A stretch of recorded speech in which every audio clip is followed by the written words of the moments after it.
Paz do Senhor, meus irmãos, estamos dando início a mais uma aula da disciplina de livros históricos, disciplina do curso básico em Teologia do CETADEM, Centro de Estudos Teológicos da Assembleia de Deus em Mossoró. Esta aula de hoje é a quarta aula desta disciplina. Vamos estudar as lições 7 e 8.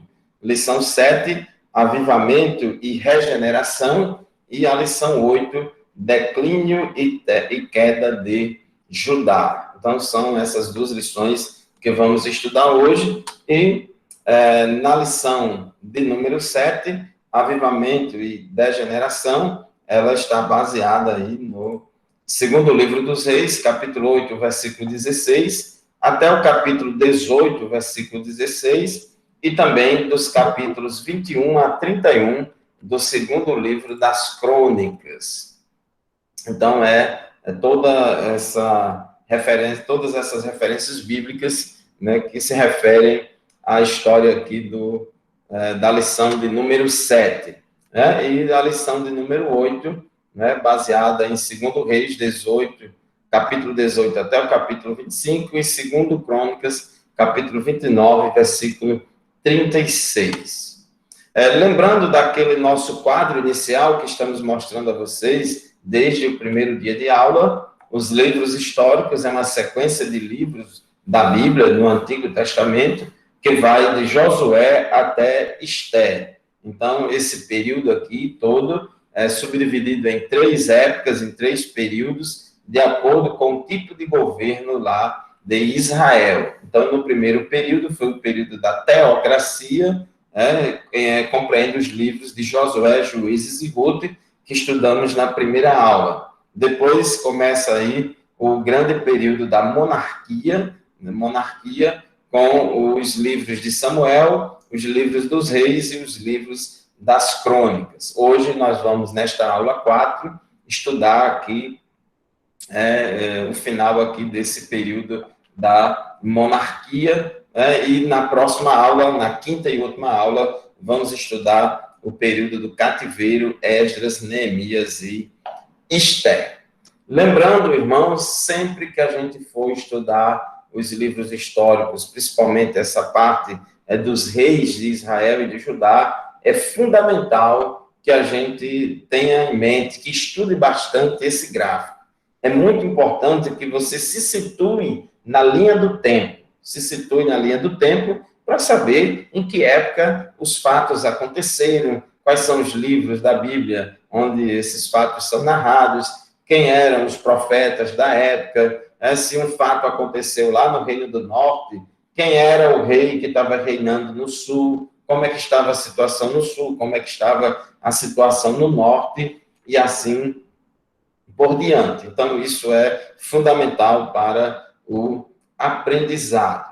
Nós estudamos aí na aula passada, até nessa parte aqui do Reino do Norte, até Acabe, Acasias e Jorão, né? São aqui Acabe, né, fez aqui, a sua dinastia foi até Jorão, aí depois entra Jeú, que dá um golpe de Estado, né, e assume, e aí ele tem aqui uma dinastia mais longa. Jeoacás era filho de Jeú, Jeoás, filho de Jeoacás, e Jeroboão, filho de Jeoás, né? Só lá na frente é que Zacarias dá um golpe de Estado e assume o poder. Então, enquanto as coisas acontecem aqui no Reino do Norte, outras acontecem também no Reino do Sul. Então, nós vamos estudar hoje esse grande período de história aqui de Israel e Judá. Então, eu chamo você, abra aí o seu livro, né, na lição de número 7,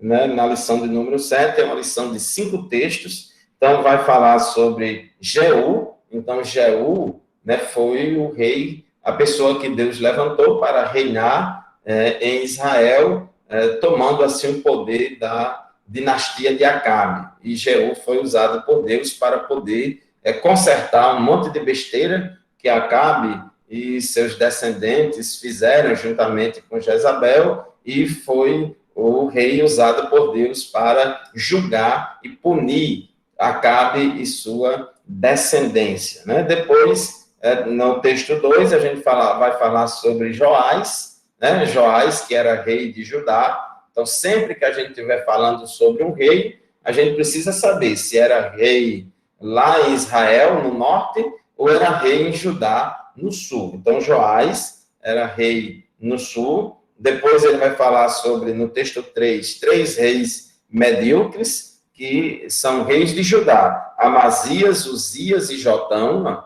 Amazias, Uzias e Jotão foram reis que não chamaram muita atenção, mas que, de modo geral, foram considerados bons. Essa palavra medíocre, gente, significa na média, viu? Às vezes tem gente que acha que medíocre, uma pessoa medíocre é uma pessoa que não vale nada. Não é assim. Se você tem aí, com base em qualquer critério, você pode dividir uma população entre aqueles que estão acima da média, aqueles que estão abaixo da média, e a grande maioria está na média. Está na média. Então, essa palavra medíocre significa que está na média. Não tem nada que chame a atenção, nem para mais, nem para menos.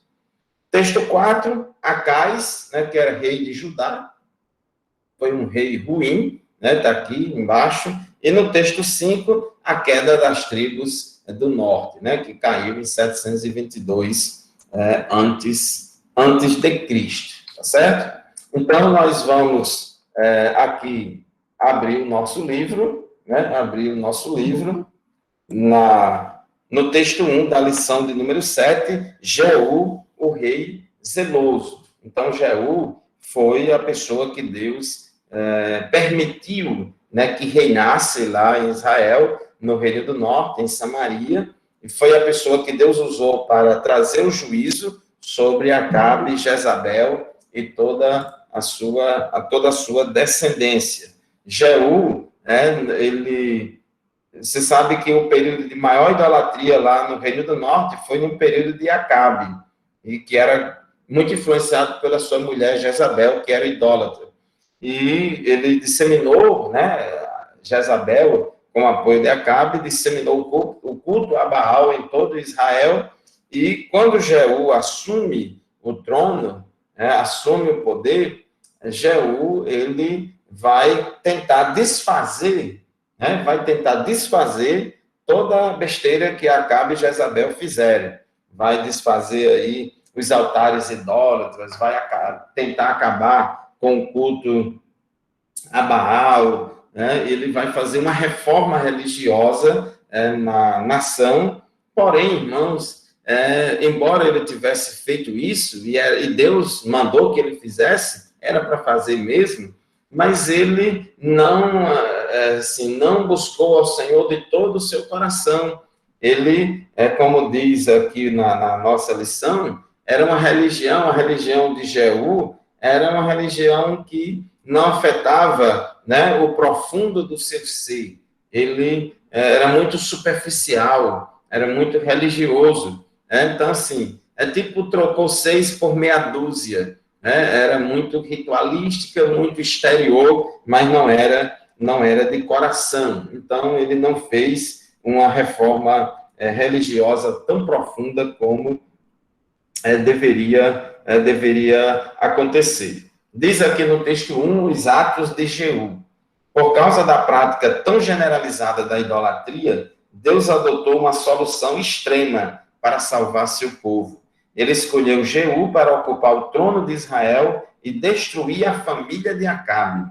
Neste golpe, só se salvou Atalia, a rainha de Judá. Só se salvou Atalia, a rainha de Judá. Quem era Atalia, irmãos? Atalia era filha de Jezabel com Acabe, que nasceu lá no Reino do Norte, só que na época de Acabe, Acabe fez uma aliança com Josafá, rei do sul. E nessa aliança, Josafá deu o filho dele para casar com Atalia, filha de Jezabel. Então, Atalia se mudou para Judá, se mudou para Jerusalém, casou com o rei, e ela estava agora em Judá. E esse casamento fez com que a idolatria a Baal também se disseminasse em Judá e em Jerusalém. Então, quando Jeú ele assume o trono, ele mata todos, Acabe, Jezabel e todos os descendentes de Acabe, lá no Reino do Norte, e só se salvou Atalia, que era filha de Acabe, porque era a princesa, a esposa do rei lá do sul. Então, diz aqui no livro texto, foram mortos Jezabel e todos os profetas baalistas em Israel. Jeú usou de uma estratégia lá e matou a todos esses profetas de Baal. Deus usou a rebelião de Jeú para destruir também outro mau e ímpio monarca, né, que foi Acasias, rei de Judá. Então, por quê? Porque quando Jeú assumiu o poder lá em Israel e ele perseguiu, né, Acabe, Jezabel e toda a sua descendência, naquele período, naquele momento ali, o rei Acasias lá do sul, o rei Acasias lá de Judá, ele faz uma viagem lá para o Reino do Norte, vai lá em Samaria, e quando chega lá, mesmo na hora da execução da carnificina, que Jeú estava destruindo a família de Acabe. E aí Jeú também passou o rei Acasias na espada. Esse rei Acasias era o rei do sul, e era um rei ruim, era um rei mau, que não era crente, né?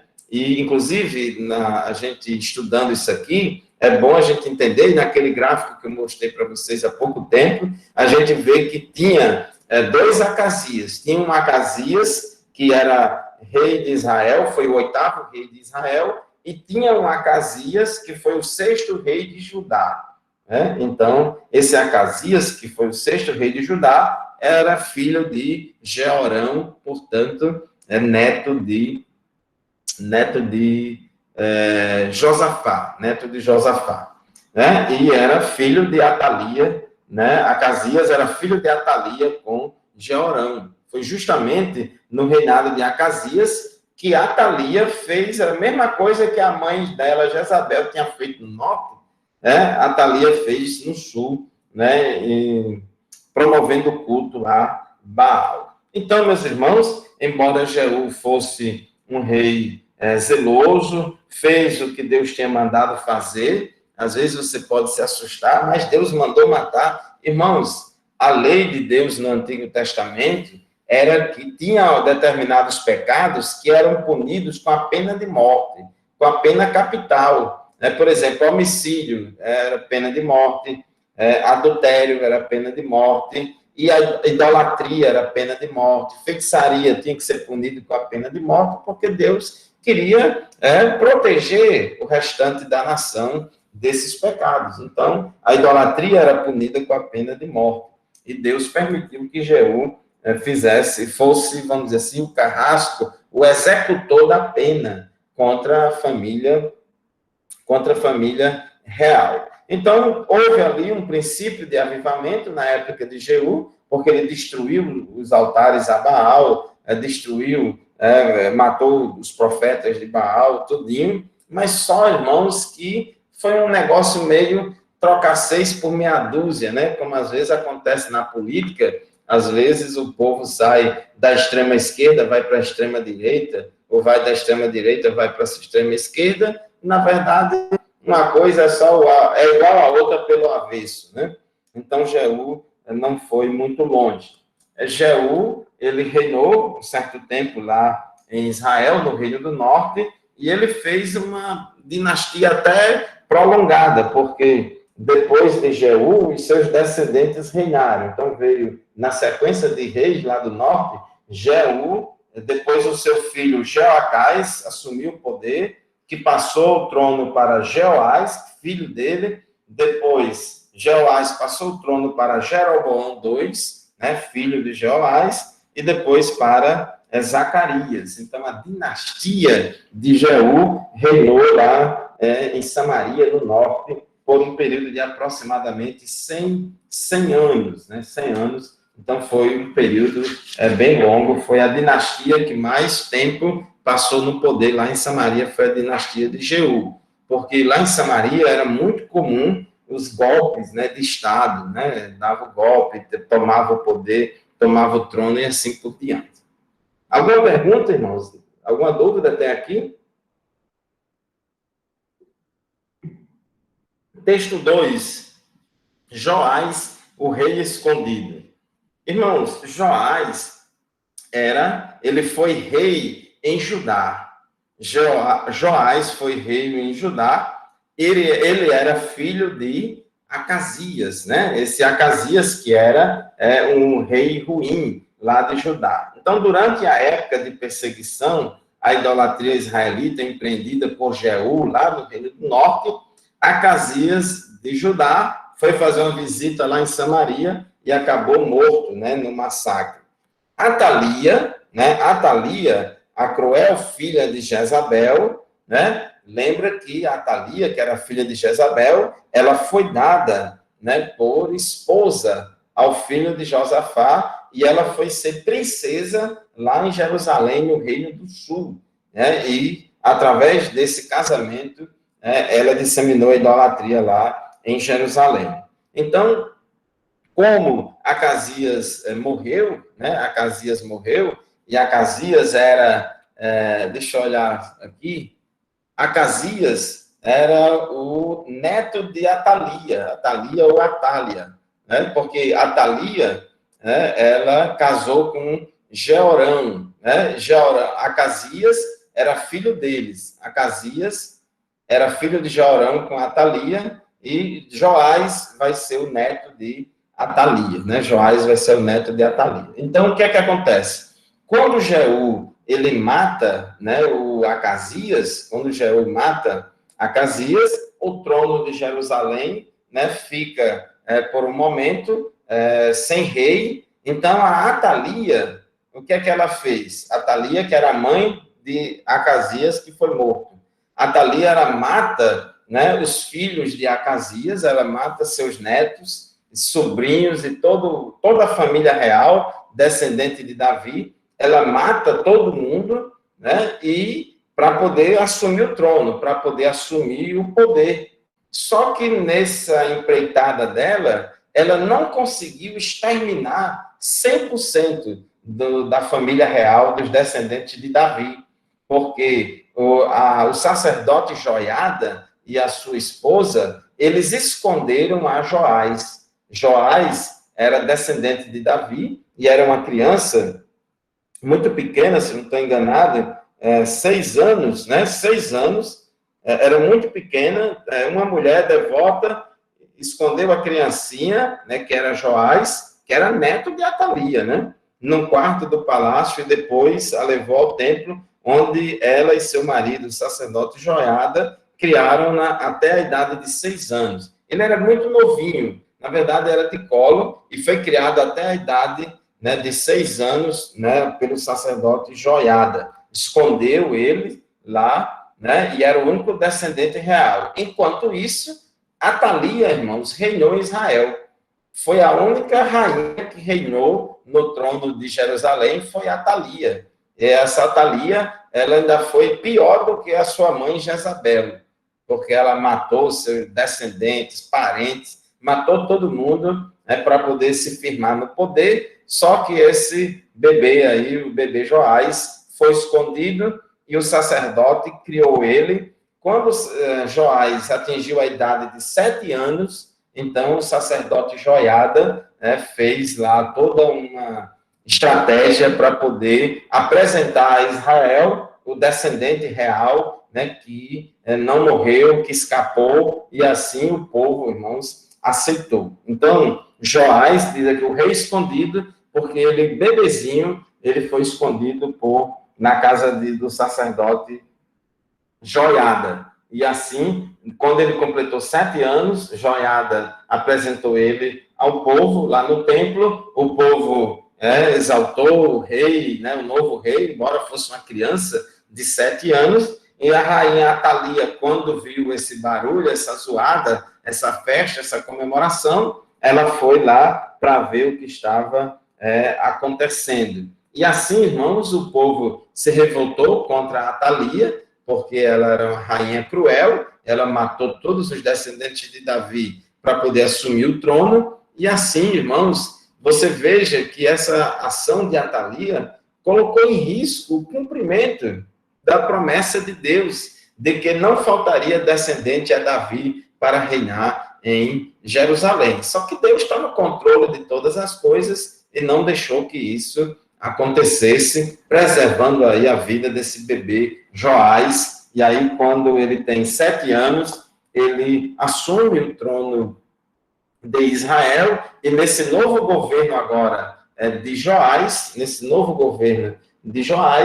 você tem aí uma reforma religiosa, porque o templo, irmãos, estava abandonado. 6 anos ali Atalia reinando, promovendo o culto a Baal, acabando com o culto a Jeová, e o templo estava abandonado. Né? Os filhos de Atalia haviam profanado o templo, deixando lá seus ídolos pagãos. Imagine, irmãos, dentro do templo de Deus, colocar estátuas de ídolos pagãos dentro da igreja. As 2 décadas de abandono do templo do Senhor tinham-lhe causado uma série de estragos que precisavam urgentemente de reparo e conservação. Esse abandono já vinha antes do reinado de Atalia. Já há 20 anos, Atalia reinou só 6 anos em Judá. Então, Joás, quando ele assume o trono, com o apoio do sacerdote Joiada, então eles fazem uma campanha de arrecadação de recursos, né? Uma campanha de arrecadação de recursos para consertar o templo, para reparar o templo, e assim eles reformarem a casa do Senhor. Então, veja que esse negócio de pedir oferta ao povo, do povo contribuir, né, para a construção do templo, isso não é de agora, irmãos, isso vem de muito tempo, isso vem de muito longe, e é o povo mesmo que tem que contribuir, não é a prefeitura, não é o governo, a igreja não pode depender de verbas públicas e nem pode receber verbas públicas. É até ilegal e também imoral. Cada um no seu canto. Né? Então, o povo é que tem que contribuir para a reforma do templo, como assim aconteceu. Né? Então, meus irmãos, nessa época de Joás, diz aqui o texto que Joás, embora fosse jovem, né, fosse criança, ele fez uma boa reforma religiosa, né, ele foi ali tentar consertar a bobagem, né, que a rainha Atalia tinha feito, e o rei que precedeu Atalia consertou o templo, reparou as coisas, e o sacerdote Joiada tinha uma influência muito grande sobre Joás. E a Bíblia diz que enquanto Joás estava, né, enquanto o sacerdote Joiada estava vivo, Joás, né, fez as coisas bem direitinho, né? Então, diz aqui no final do texto 2, a Bíblia nos diz que Joás fez o que era reto perante o Senhor, mas que os altos não se tiraram. Em outras palavras, ele tentava a coexistência entre o altar do Senhor e os altares pagãos. Mesmo quando adoravam a Jeová nos altos, os crentes estavam rodeados de ídolos e objetos de culto pagão. O que é, irmãos, esses altos? É muito comum você ler no livro dos reis e das crônicas, esses altos, né, entre aspas aí, eram um problema. O que eram esses altos? Eram locais clandestinos de culto e de adoração, só que era porque o local que o povo deveria adorar era no templo lá em Jerusalém. Mas aí, desde a época de Salomão, esses altos foram introduzidos, esse mau costume em Israel, veio lá da época de Salomão. Porque as esposas de Salomão eram pagãs, muitas das esposas de Salomão eram pagãs, e elas queriam adorar os seus deuses, não podiam adorar no templo em Jerusalém, então elas construíram locais clandestinos para cultuar esses ídolos, e com o passar do tempo, o povo adorava nesses locais, não somente os deuses pagãos, mas a Jeová também. Então, era uma espécie de panteão de deuses, era uma mistura, um politeísmo que se praticava aí nesses locais. E Jeová não passava de mais um, entre tantos outros deuses. Então, infelizmente, irmãos, esse problema os reis não conseguiam resolver. Às vezes acontecem uns problemas na igreja, às vezes acontecem problemas no meio do povo de Deus que são difíceis de resolver, são de difícil solução. Às vezes a pessoa vê, mas esse problema aí já faz tanto tempo, não teve ninguém que teve coragem de resolver, não apareceu um pastor com coragem para botar moral nisso, para acabar com isso. Tem coisa, irmãos, que é muito difícil de resolver. Alguns não resolvem porque não têm coragem, outros não resolvem porque não querem pagar o preço da impopularidade, outros não resolvem em determinadas ocasiões, porque quando tenta resolver, pode causar um estrago maior do que a solução. Então, tem coisas que é complicado. Então, a igreja deve ficar muito vigilante. Lembra da parábola do joio e do trigo? Né? O semeador saiu para semear a palavra, semeou a palavra de Deus, o trigo nasceu, mas o inimigo veio e semeou também o joio no meio do trigo. Então, esse joio incomoda, esse joio não é de Deus, esse joio é desconfortável, a gente tem vontade de purificar tudo, de arrancar essa erva daninha, porque esse joio só causa problema. Mas, irmãos, Jesus disse que deixai crescer junto, porque se você for tentar arrancar o joio, vai arrancar também o trigo, e há um problema sério. Mas a parábola deixa claro que foi porque o agricultor cochilou, dormiu no ponto, aí o inimigo veio e semeou o joio. Então, os pastores das igrejas, os mestres, as lideranças, elas precisam ter muita sabedoria, prudência, proteger o rebanho de determinadas coisas, porque se entrar, meu amigo, aí não sai mais não, viu? Texto 3. 3 reis medíocres.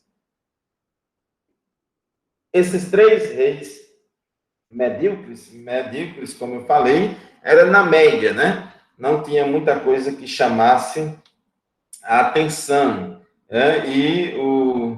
Esses 3 reis reinaram em Judá. Foi Amazias, o rei que faltava-lhe dedicação, Uzias ou Azarias, né? Ele tinha esses 2 nomes, Uzias ou Azarias, foi o rei que ficou leproso, e Jotão, né, que dirigiu os seus caminhos.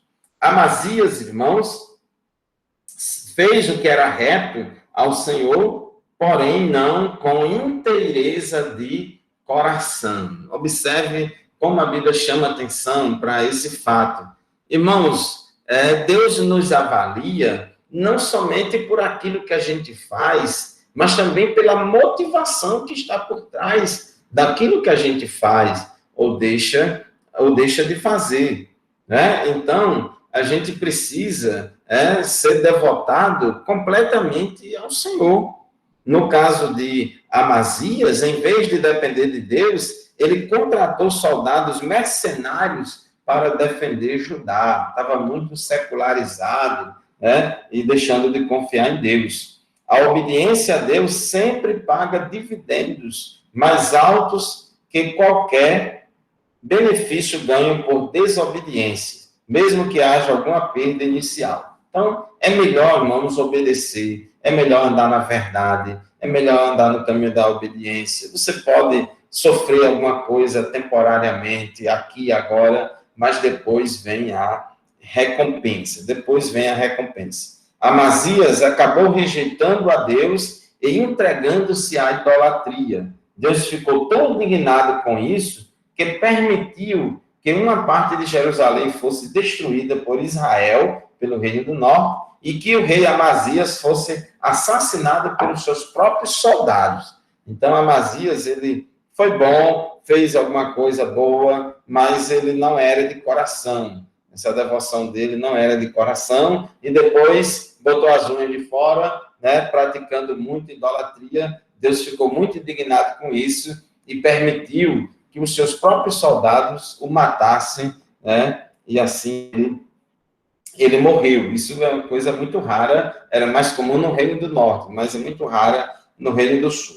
Depois assume aí o Uzias, né? Uzias assume depois de Amazias, e o Uzias, ele governou Judá durante um período muito longo. O reinado de Uzias, né, foi de 52 anos. 52 anos.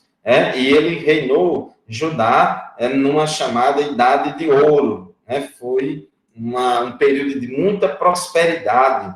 Diz o texto de 2 Crônicas 26 e 5, que nos dias em que Uzias buscou o Senhor, Deus o fez prosperar. Então, Deus deu prosperidade a Uzias no tempo que ele era crente, no tempo que ele buscou o Senhor. Então, Deus deu muita prosperidade ao reinado dele. Diz a palavra que ele foi maravilhosamente ajudado até que se tornou forte. Mas, havendo-se já fortificado, exaltou-se em seu coração para a sua própria ruína. Olha aí, irmãos, a soberba, ela precede a ruína. O rei Uzias foi um rei tão próspero, tanto pelo tempo de reinado, que foi 52 anos, como a própria prosperidade material do povo, do reinado. Ele foi, assim, como diz o ditado aí, abençoado em tudo. Só que isso, irmãos, fez com que ele inchasse. Ele ficou metido. O rei Uzias, ele ficou metido. Esse é um grande problema. Irmãos, é muito perigoso. Tem gente que vive correndo atrás de dinheiro, de riqueza, de posição social, de cargo, de ser honrado, de aparecer. Irmãos, pelo amor de Deus, isso é muito perigoso. Não é todo mundo que tem estrutura para isso, não. Às vezes a pessoa ganha um salário mínimo, é crente que é uma bênção. Mas se arranjar um emprego melhor para ganhar 2 salários, já fica todo metido. Quando anda na bicicleta, é uma benção de crente. Quando passa de uma bicicleta para uma moto, já fica metido, já acha que é muita coisa. E tem crente, irmãos, que só porque trocou uma moto 1990 por uma 2017, acha que é mais chique do que o jumentinho que carregou Jesus na entrada de Jerusalém. E tem outros que acham que nem é o jumentinho que carregou Jesus. Tem gente que acha que é o próprio Jesus que montou no jumento. Você ia falar alguma coisa, irmão Igor? Só o que tem dessas pessoas aqui dentro da igreja. Tem muita gente desse tipo, meu irmão, em todo canto. Infelizmente. Então, tem gente que não pode pegar em dinheiro. É crente, é humilde, é santo. Mas qualquer coisinha de prosperidade que tem, fica metido. Assume um cargo na prefeitura, no governo do estado, passa num concurso, termina uma faculdade, pega um dinheirinho, compra um carro, trocou de carro, o cara fica todo metido. Já, aí começa a falar mal da igreja, começa a falar mal do pastor, começa a falar mal da igreja, essa igreja está tudo errado, esse povo é tudo burro, esse povo é tudo ignorante, porque eu faço melhor do que isso, porque esses pastores não estão certo. Então, começa a botar defeito em tudo, e só ele é que é o tal, né? Não vai mais para a igreja, né? Tem tempo, não, eu vou para a praia, eu vou fazer isso, eu vou fazer aquilo, né? Então, Uzias, irmãos, ele ficou inchado. Talvez por querer ser a suprema autoridade, tanto na política como na religião, Uzias nomeou, olha só o que Uzias fez, irmãos. Eu já falei aqui em outras aulas sobre a importância da independência e harmonia entre os poderes. Até eu dei um exemplo. Aqui no Brasil, a gente tem uma república, né, democrática, e o poder aqui está dividido entre poder executivo, legislativo e judiciário. O presidente não pode tudo, não. O poder é tripartido. Executivo, presidente, legislativo, Senado e Câmara dos Deputados, né? Congresso Nacional, e o Judiciário, o Supremo Tribunal Federal. Cada um atua na sua esfera de ação, né? Cada um atua na sua esfera de ação. O rei Uzias, o reinado, o rei é o quê, irmãos? É o governo político, civil, O rei Uzias era para isso. Só que Uzias prosperou tanto, né? Aí ele se achou que era muita coisa e quis dar uma de sacerdote. Então, irmãos, diz aqui o nosso comentarista que Uzias nomeou a si mesmo sacerdote e entrou no santuário para queimar incenso. Observe que a lei dizia que só quem podia queimar incenso lá no altar do incenso, o altar do incenso ficava no Santo dos Santos, perdão, ficava no lugar santo, lá dentro do tabernáculo, no lugar santo, bem de frente à cortina que dava acesso ao Santo dos Santos. Só podia entrar lá quem fosse sacerdote.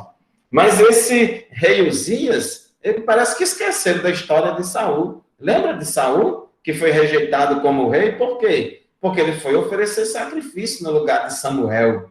Foi querer dar uma de sacerdote e Deus rejeitou ele. Porque viu que aquilo ali ele estava sendo metido, invadindo a competência do outro, estava desobedecendo a lei de Deus. Então, Uzias fez a mesma coisa. Uzias não somente entrou no santuário para queimar sacerdote, mas ele nomeou a si mesmo sacerdote, queria ocupar as duas funções, de rei e sacerdote. Então, Deus castigou Uzias com este ato, castigou este ato orgulhoso, tornando Uzias leproso naquela hora. Né? Assim foi ele obrigado a morar sozinho numa casa, afastado do palácio, até o dia da sua morte. E a lepra, irmãos, era uma das enfermidades que mais humilhava as pessoas, que mais as pessoas se sentiam humilhadas, tinha que entrar em quarentena, não podia ter contato com ninguém, porque senão a lepra dela passava para outras pessoas. Então Deus castigou o rei Uzias por causa deste ato dele, Deus castigou ele com uma lepra. Então Deus não dorme, viu? E Jotão foi o rei que sucedeu Uzias, né? Jotão sucedeu Uzias. Não se registram grandes fracassos durante o reinado de Jotão, um homem muito devoto. Sua única falha foi a de manter os altos entre o povo, onde o povo praticava a idolatria. Então, esse problema ele não conseguiu resolver. Esse problema que Salomão começou lá atrás, nem o rei depois de Salomão conseguiu resolver isso, né? Então, foi uma espécie de joio que passou o tempo todo convivendo com o trigo. Apesar de não refrear as más ações do povo, como esse culto nos altos, Jotão levou uma vida irrepreensível e foi um rei digno de louvor. A Bíblia diz que Jotão se foi tornando mais poderoso porque dirigiu os seus caminhos segundo a vontade do Senhor. Então, irmãos, a vitória do povo, a vitória dos reis, dependia da obediência. Agora vamos para o texto 4. Alguma pergunta, irmãos? Alguma dúvida, algum comentário? Pode falar, viu? Eu estou assim um pouco corrida porque tem muita matéria, mas se os irmãos tiverem alguma pergunta, podem falar. Texto 4, Acais, um novo altar. Acais, irmãos, ele foi rei de Judá, foi quem assumiu o trono no lugar de Jotão, no lugar de Jotão. Acais foi um dos piores reis de Judá, foi um dos piores. Não foi o pior foi Manassés, que a gente vai estudar ainda. Mas Acais foi um dos piores. Devido à sua influência, ele foi quase que inteiramente responsável pela entrada daquele país na prática da mais flagrante idolatria. Acais pecava abertamente, construindo altares a Baal por todos os recantos de Jerusalém. Então, a rainha Atalia já tinha introduzido esse culto a Baal no Reino do Sul, quando ela se casou lá com o filho de Josafá. Depois, quando o filho dela, Acasias, continuou esse culto a Baal. Depois, quando a Atalia deu o golpe, foi 6 anos rainha em Jerusalém, ela promoveu o culto a Baal, mas depois o menino Joás assumiu, deu um basta nisso, irmãos, mas, assim, isso é igual a tiririca, a erva daninha, você corta por cima, mas as raízes estão lá enfincadas na terra, Você corta por cima, com poucos dias brota de novo. Com poucos dias o mato brota de novo e é difícil você curar, arrancar isso para sempre.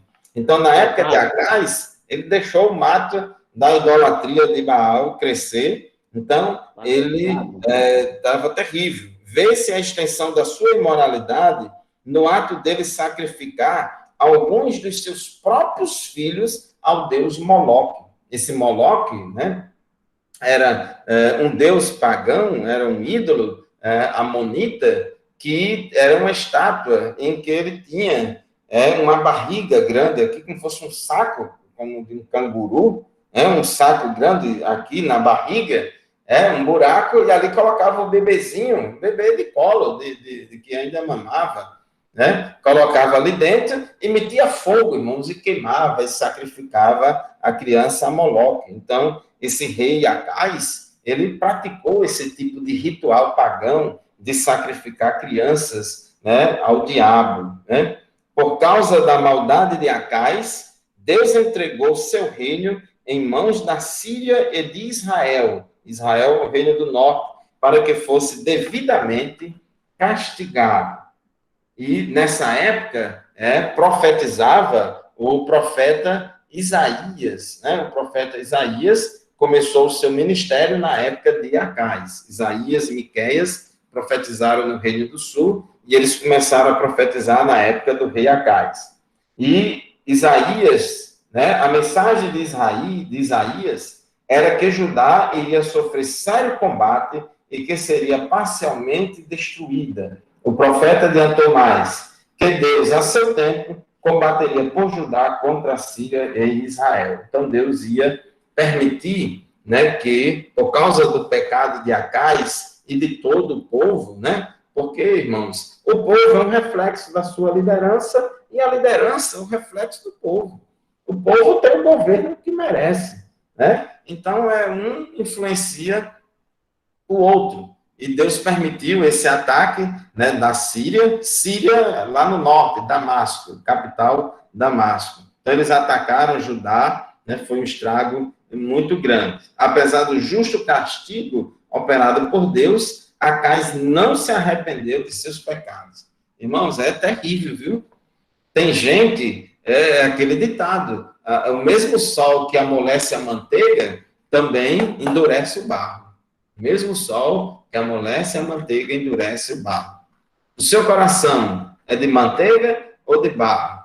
O meu coração é de manteiga ou de barro? Então, às vezes, né, mesmo diante do castigo de Deus, tem gente que não se arrepende. Tem gente que continua na mais alta rebeldia. Foi o caso de Acais. Diz o texto, 2 Crônicas, capítulo 28, versículo 22, diz assim: no tempo da sua angústia, cometeu ainda maiores transgressões contra o Senhor. Então, foi terrível, né? Esse Acais. E uma das coisas ruins que ele fez foi um novo altar que ele construiu lá em Jerusalém. Porque ele ia de tempos em tempos lá na Síria, em Damasco, pagar impostos, né? Pagar impostos ao rei, né? E quando ele foi lá em Damasco, ele viu lá um altar de um deus pagão. Ele gostou daquela arquitetura, né? É igual a alguns prefeitos, alguns governadores, né? Vai visitar uma cidade, em outro país, em outro lugar, acha bonito aquela entrada, aquele pórtico, acha bonito determinada praça, invenção. Rapaz, eu vou copiar, vou fazer isso na minha cidade, que é muito bonito. Eu vi lá um Cristo Redentor, vou construir aqui também na minha cidade. Então, esse Acais foi indo nas viagens dele para Damasco, viu lá um altar pagão, um altar a um deus pagão, e gostou desse modelo de altar, e quando ele voltou para Jerusalém, ele mandou construir um altar desse para adorar a Jeová. E isso, irmão, não dá certo. Não dá certo o pastor querer ir lá no mundo, copiar as estratégias do mundo, copiar os conceitos, né, e os preceitos, os princípios do mundo para querer aplicar na obra de Deus. A gente tem que ter cuidado, irmãos. O mundo é que tem que copiar os bons exemplos da igreja, e não a igreja ficar copiando os maus exemplos do mundo. Tem muito crente que fica copiando as coisas do mundo na pregação, no pastorado, no ensino, tanta coisa. É um desespero de querer copiar as coisas do mundo. Irmãos, a gente precisa ter cuidado. Então, o rei Acais viu esse altar, que achou bonito, voltou para casa com um rascunho, fez lá uma planta, um rascunho, e mandou construir para si um altar idêntico. Deslocou o simples e tradicional altar de Deus para um canto, utilizando só em raras ocasiões, quando sentia necessidade especial da orientação divina.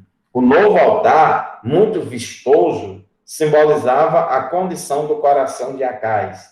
O altar de Deus, que simbolizava arrependimento, santidade e dedicação, foi abandonado porque tais atos exigiam plena entrega nas mãos do Senhor, coisa que Acais não quis praticar. Então, Acais, ele cometeu muitos pecados, foi um péssimo rei lá de Judá, né? De Judá. Ele reinou na época que Oséias reinava lá no Reino do Norte, e foi justamente nessa época que o Reino do Norte sucumbiu e caiu sob a pressão da Assíria. Então, isso aqui fica uma lição, irmãos. Não vamos imitar Acais, de querer copiar as coisas do mundo e querer adotar na igreja. As estratégias, toda e tanta coisa, nem tudo que a gente vê, né, a gente pode copiar ipsilitris. Devemos ter cuidado. A Bíblia diz que a Bíblia Sagrada, a palavra de Deus, né, ela é suficiente, foi inspirada por Deus e é apta para nos instruir em justiça, para que o homem de Deus seja perfeitamente habilitado para toda boa obra. Tá certo? Texto 5, a queda das tribos do norte. Vamos voltar aqui ao nosso gráfico para a gente mostrar para vocês a queda das tribos do norte.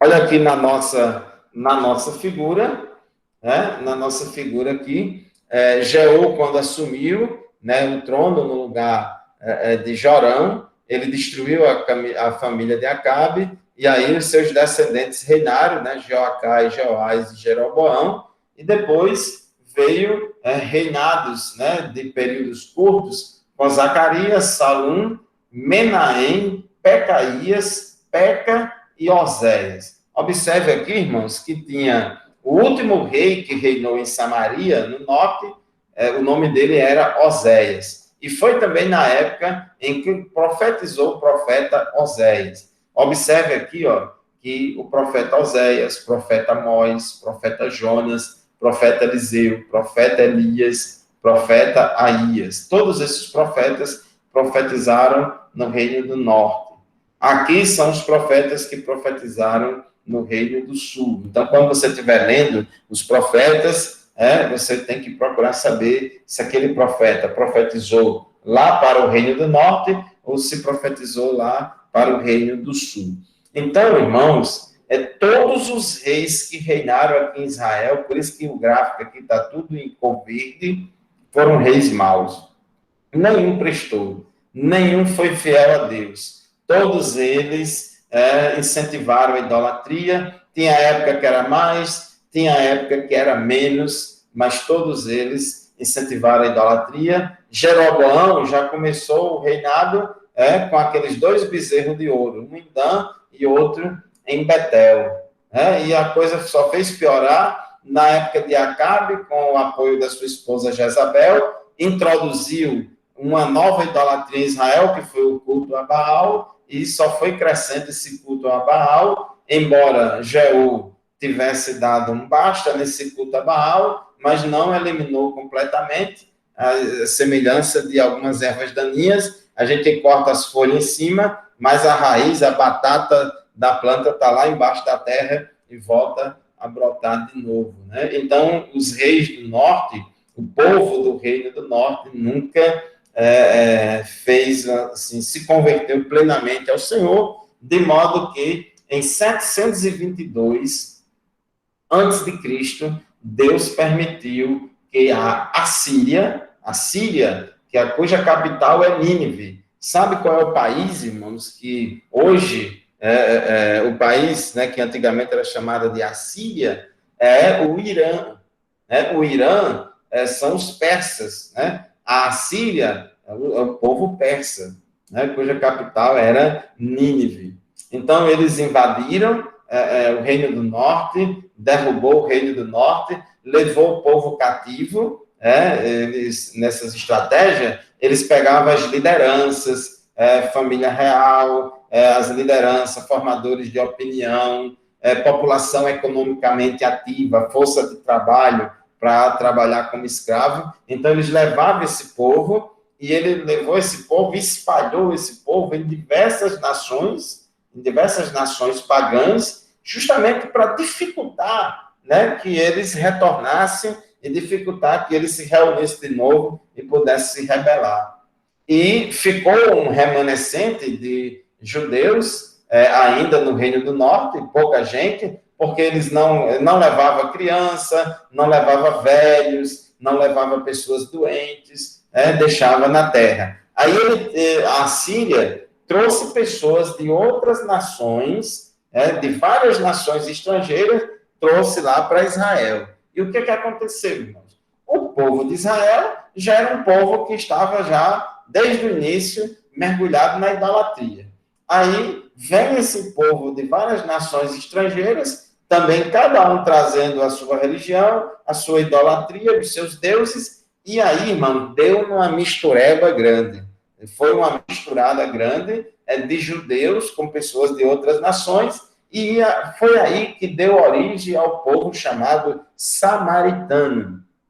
Então, os samaritanos, da época de Jesus, inclusive, os samaritanos, né, e judeus, sempre tiveram muita rixa entre eles. Então, os samaritanos esse povo, vamos dizer assim, meio judeu, meio pagão, esse povo misturado. Houve uma mistura étnica, racial, entre judeus e povos dessas várias nações ali no Reino do Norte, e assim Samaria cai. E nesse período, irmãos, que Oséias começou a reinar no Reino do Norte, você tinha aí o reinado de Acais, no Reino do Sul, que foi também um rei ruim, foi um rei péssimo, como a gente acabou de ver, mas logo em seguida o rei Ezequias começou a reinar no lugar de Acais. E a gente vai ver agora, né, na lição de número 8, nós vamos ver agora na lição de número 8,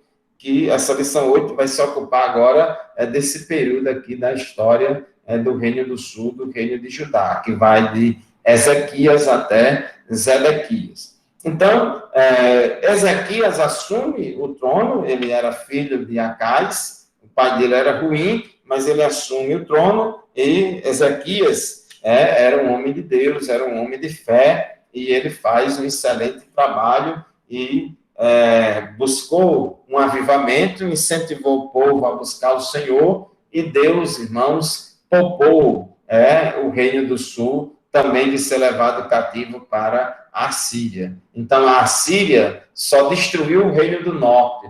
O Reino do Sul escapou, porque Ezequias começou aqui um grande avivamento lá em Judá e em Jerusalém. Então, abra aí o seu livro agora, no texto 1 da lição 8, para poder a gente estudar agora esse período da história de Judá e Jerusalém, que vai de Ezequias até a queda do Reino do Sul. Ok? Alguma pergunta, irmãos? Alguma dúvida? Texto 1, lição 8. Ezequias, líder de um avivamento. O avivamento de Judá se deu 4 anos antes do cerco assírio a Samaria. que foi o passo inicial do cativeiro. Então, quando Samaria cai diante da Assíria, 4 anos antes, Ezequias, lá no Reino do Sul, já tinha começado um avivamento. O rei Ezequias sentia tanto desejo de apagar a culpa dos pecados introduzidos na nação por seu pai Acais, que iniciou um avivamento espiritual em toda a nação no primeiro mês do seu reinado. Então, o Ezequias, quando começou a reinar, ele já promoveu esse avivamento. E o interessante, irmãos, é que nesse avivamento promovido por Ezequias, liderado por Ezequias, ele não queria ficar só com esse avivamento no sul, ele queria também que o reino do norte também buscasse o Senhor. O avivamento espiritual em Judá foi liderado pelo próprio rei Ezequias e pelos profetas e levitas. Quando a obra de Deus é levada a efeito por líderes piedosos, o povo segue o seu exemplo. O povo segue o seu exemplo. Irmãos, é muito importante o testemunho da liderança. O testemunho da liderança é muito importante, porque os maus, vamos dizer assim, testemunhos dos líderes são facilmente copiados pelo povo. Já os bons testemunhos dos líderes não são tão facilmente copiados pelo povo, não. Porque nós somos pecadores por natureza. A gente tem uma tendência, a gente tem mais facilidade de copiar os maus exemplos do que os bons exemplos. Diga, irmão Igno. Senhor falando aí, eu cuidava de alguns cavalos aqui um tempo. Os cavalos, para aprender coisa ruim, meu amigo, ela era ligeiro demais. Agora, para aprender o que prestar, ele não queria. É verdade, irmãos. Isso só mostra a pecaminosidade do ser humano. Desde criança, desde pequenininho assim. Desde criança até os mais velhos. A gente tem mais facilidade para aprender as coisas ruins do que as coisas boas. O rei Ezequias animou os líderes espirituais no sentido de prepararem suas vidas para o avivamento. Os levitas abriram as portas do templo e purificaram o santuário, né? A igreja estava fechada, né? O santuário estava contaminado com a presença de ídolos pagãos, estátuas de deuses pagãos, estavam de manter o sol. As portas estavam danificadas e os levitas levaram 16 dias para retirar toda a sujeira do templo. Já pensou, irmãos? É igual aquela Bíblia que o camarada faz 3 anos que não lê, a Bíblia está cheia de poeira dentro de casa, né? E isso, irmãos, é interessante. Existe aí, depois vocês podem pesquisar no Google, a teoria das janelas quebradas. Acho que é assim, uma coisa assim. Mostra o seguinte, que quando você, irmãos, não cuida, né, das coisas, passa aquela ideia de que aquilo ali está abandonado. Abandonado. Então, por exemplo, um prédio de uma igreja, um templo de uma igreja, então o templo de uma igreja, quando está tudo abandonado, está tudo quebrado, o portão não funciona, a goteira caindo no meio da igreja, a tinta já desbotou há muitos anos, ninguém nem consegue mais ler a placa lá, o nome Assembleia de Deus. A luz não funciona, a metade das lâmpadas queimada. Quando tem ar-condicionado, poucos funcionam. Então, um negócio, irmãos, meio descuidado, sujo, não é bem limpo, é horrível. Isso passa uma má impressão para o povo. E muitas vezes isso aí, sabe o que é isso? É relaxamento. Às vezes isso denuncia o relaxamento espiritual também. Então, lá na época de Ezequias, quando Ezequias assume o trono e herda o trono do seu pai, que o seu pai foi ruim, então ele viu que estava tudo sujo no templo, estava tudo quebrado. A miséria física em que se encontrava o santuário refletia o péssimo estado espiritual do povo e a negligência dos sacerdotes.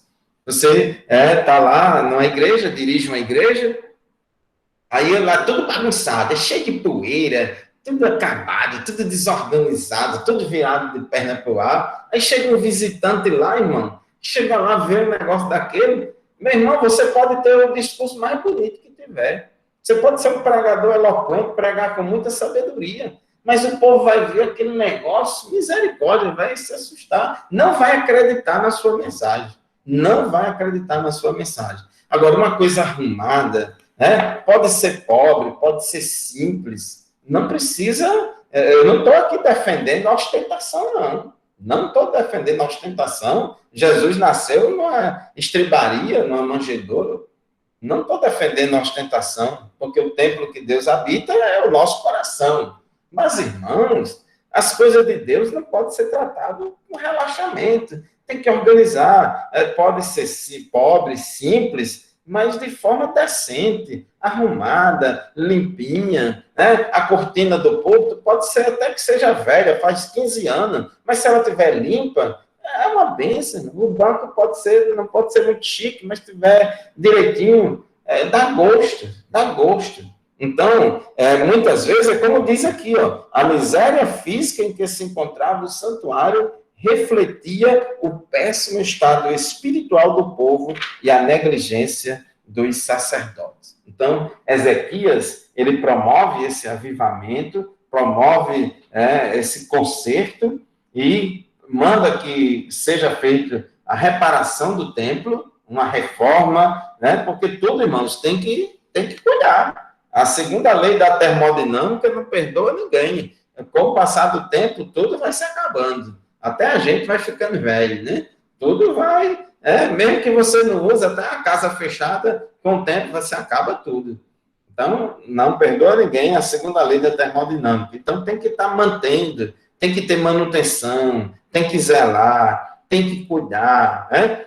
Chega lá no templo, o violão lá da igreja só tem 3 cordas. Né? Mas, irmão, o violão não são 6, porque cadê as outras? Não, quebrou. Mas por que não tocou? Por que não repôs? Porque não sei o quê. É horrível, irmãos. Né? Então tem que ser as coisas direitinho, porque é para Deus, é para Jesus. A dedicação. Diga aí, Guilherme. A pessoa tem que fazer as coisas para Deus, tem que dar o melhor, né? Ontem na igreja, o obreiro falando que na igreja tinha que ser tudo na maior simplicidade, tinha que ser só aquele feijão com arroz, ele dizendo que tinha irmão que queria falar bonito demais, não sei o quê. Depois eu vou até conversar com ele, quando eu vou orar, eu peço a Deus que quando eu for pregar na igreja, que eu for orar, eu quero falar bonito sim. Eu quero dar meu melhor para Deus, falar bonito, para o povo ver lá que Deus é na minha vida. Não dá de qualquer jeito, mas falar bonito.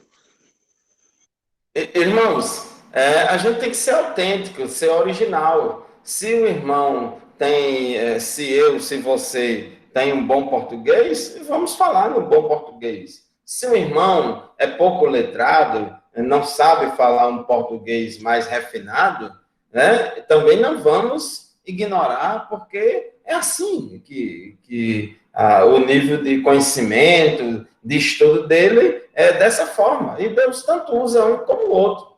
O que não convém é a gente, podendo fazer melhor, não faz por negligência. A gente não podemos confundir simplicidade com relaxamento. A Bíblia diz lá em Jeremias, maldito a pessoa que faz a obra de Deus relaxadamente. Então, a gente pode fazer as coisas arrumada, com decência. É pobre, é simples, né? Mas se for organizado, limpinho, Deus se agrada. Deus se agrada, porque está vendo o cuidado, o zelo, né? O cuidado e o zelo da pessoa, né? Então, isso é importante. Então, não vamos deixar as igrejas cair nas goteiras e se acabar com tudo, as paredes caem nos pedaços, porque isso, irmão, chama atenção de forma muito negativa. Diga, irmão Caio. E assim, irmão Fábio, se você chega numa igreja, por mais simples que seja, né, igreja pequena, como a gente tem muito no suburbãozinho aí, mas quando a igreja é arrumada, quando os visitantes vêm, quando a igreja é bem recebida, tem um ambiente bom, tem a tendência deles voltar e de ficar frequentando. Agora, quando Acho uma vergonha, pastor, a gente não vai para a igreja e tem uma luz queimada numa das nossas igrejas. Eu, assim, para mim, estou dizendo para mim, eu acho uma vergonhoso a nossa igreja, do porte que ela é, né, de tantas congregações, você chegar na congregação, tem uma luz queimada. Eu acho, assim, que isso aí mostra realmente como é que a gente é, né, que se a gente não Isso. cuidar das coisas, como é que, né? Então, É assim, verdade, meu irmão. Porque isso chama a atenção de forma negativa. As pessoas, ao invés de estar na igreja concentrada na palavra, concentrada em adorar a Deus, ela vai ficar vendo essas coisas fora do lugar, essas coisas bagunçadas, tira a atenção do povo para aquilo que é essencial. Agora, um lugar, por menor que seja, um lugar por mais simples que seja, uma casa ou um templo, por mais pobre que seja, mas é arrumado, é cuidado, é organizado, dá gosto, irmão, da gente estar ali, dá gosto de estar ali, de voltar de novo, né? Mas coisa, tudo de perna pro ar, meu irmão, aí, paciência, né? Então, após o reparo do templo, os levitas convocaram e congregaram o povo de Judá para a apresentação dos sacrifícios.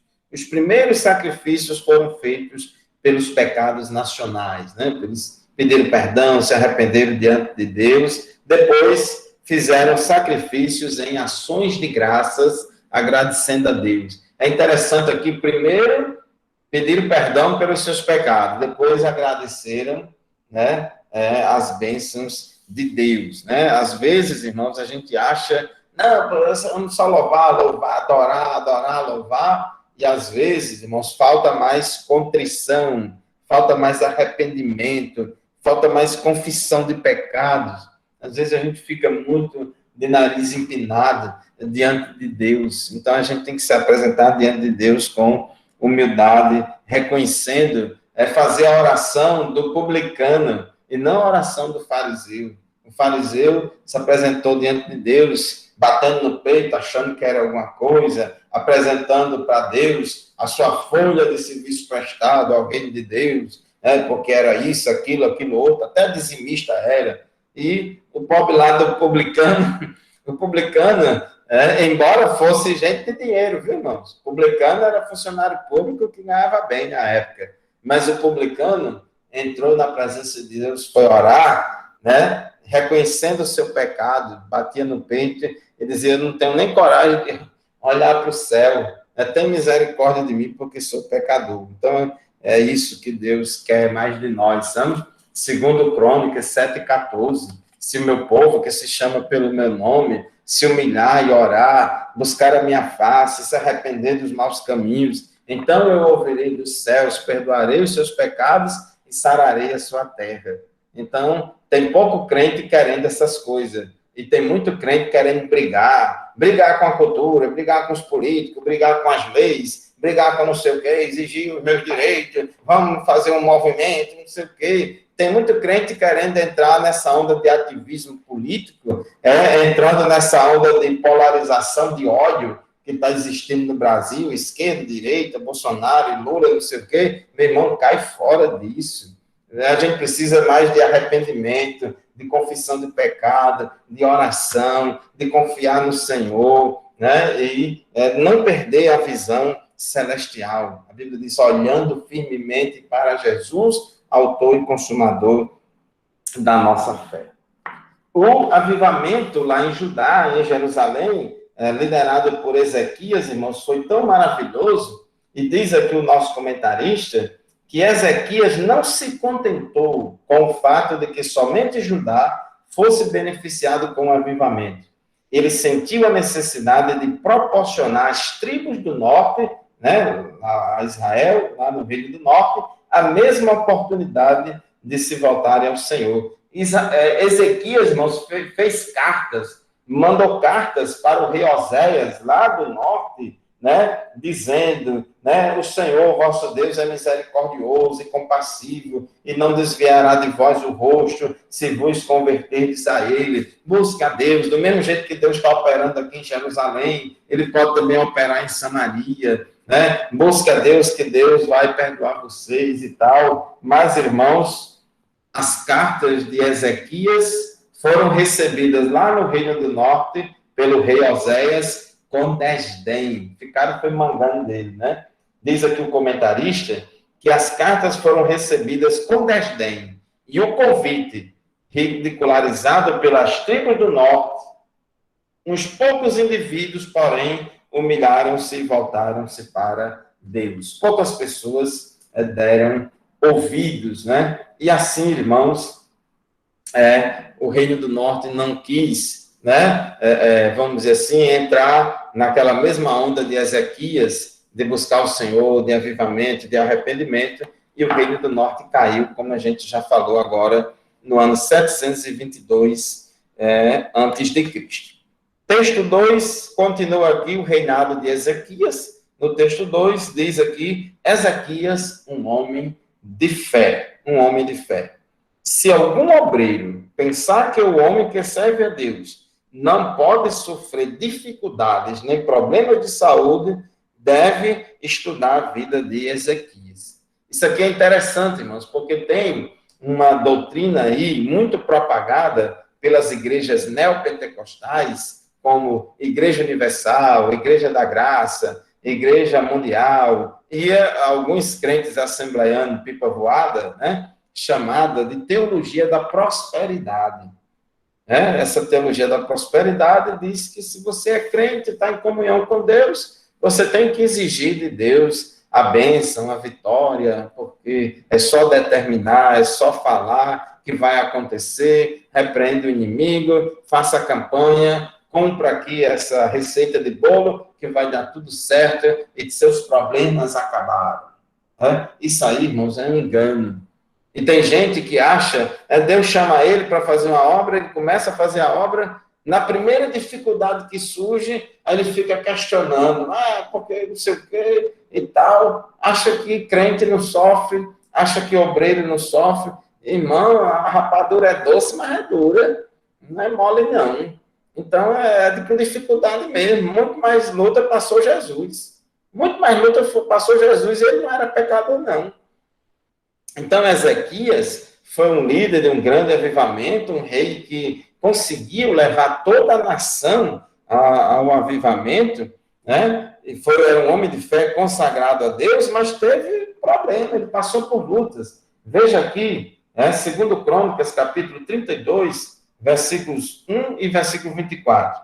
Depois destas coisas e desta fidelidade, né, lá de Ezequias, veio Senaqueribe, rei da Assíria, entrou em Judá, acampou-se contra as cidades fortificadas e intentou apoderar-se delas.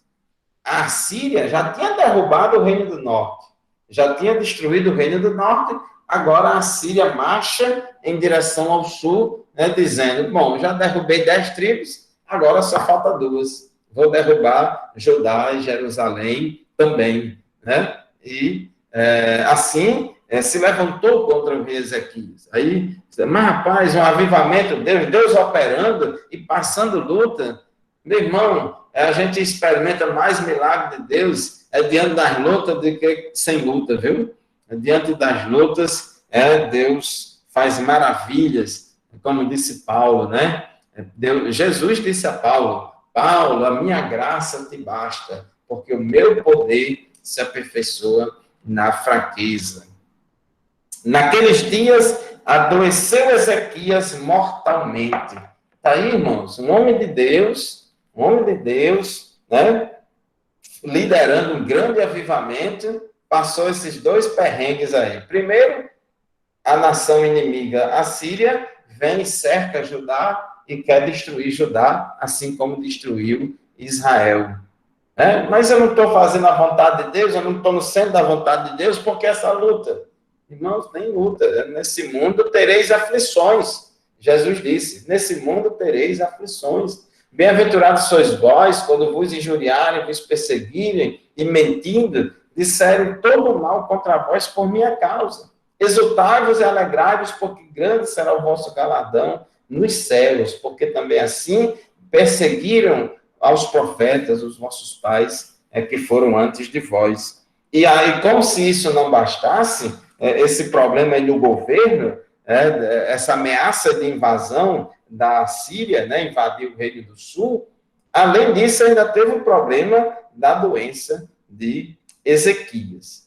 Quanto à questão militar da invasão, né, Deus, irmãos, deu força, né, a Ezequias, né, e deu vitória ao seu povo. Diz o texto que, segundo Crônicas 32, versículos 7 e 8, sede fortes e corajosos, não temais, nem vos assusteis por causa do rei da Síria, nem por causa de toda a multidão que está com ele, porque há um conosco maior do que o que está com ele. Com ele está o braço de carne, mas conosco o Senhor, nosso Deus, para nos ajudar e para guerrear nossas guerras. Né? O rei Ezequias teve muita fé, confiou na vitória de Deus, e Deus honrou ele, irmãos, porque Deus mandou um anjo, um só anjo, né, que Deus mandou, eliminou num só dia 185 mil soldados assírios. O rei assírio mudou de rumo, voltando envergonhado para seu país, e nunca mais voltou a perturbar Judá. Então, é Deus quem dá a vitória. As nossas vitórias, elas não são conquistadas, irmãos, com a força do braço. Antigamente, alguns crentes, alguns pastores e algumas igrejas assim meio carnudas, né, meio secularizadas, queriam resolver as coisas no braço. Ah, vai vir aí a perseguição e tal, estão perseguindo, vamos lutar, vamos. Eu sou crente, mas também sou homem, a gente pega ele, o inimigo, esses incircuncisos e tal, tá parecendo até Davi lutando contra o gigante Golias. Quer resolver as coisas no braço, na força, né? E a Bíblia diz, uns confiam em carros e outros em cavalos, mas nós faremos menção do Senhor dos Exércitos.